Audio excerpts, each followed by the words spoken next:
asexual reproduction does not involve gametes. So today we would focus only on the vegetative propagation, which is a mode of asexual reproduction.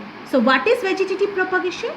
Vegetative propagation is a process by which the plants reproduce with the help of vegetative parts of the plants. Now what are the vegetative parts? The vegetative parts are the leaves, stems and roots. Now let's talk about the stem cutting. It's a type of vegetative propagation where stem with the bud is cut and planted in the moist soil.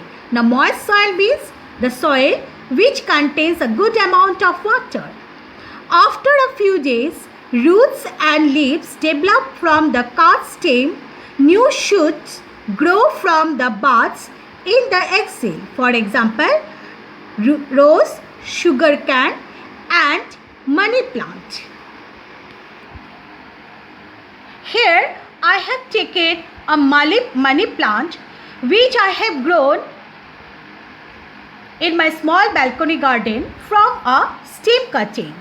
Now this is a stem cutting, and have you seen the new roots develop from the cut portion of the stem.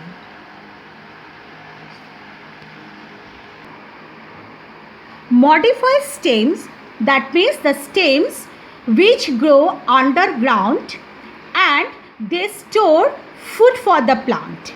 So this underground stem of potato. So for example, I have taken a potato. So I think you all have seen a potato which has lots of scars on it. Each scar is also known as eye. In a potato, if a potato is cut into pieces and planted in the soil, then what happens you all know? Each cut part with eye grow into a new potato plant. Likewise, we can grow also ginger and turmeric.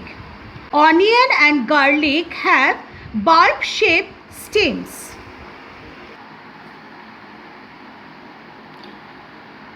A bulb is a short stem with spirally arranged fleshy leaves.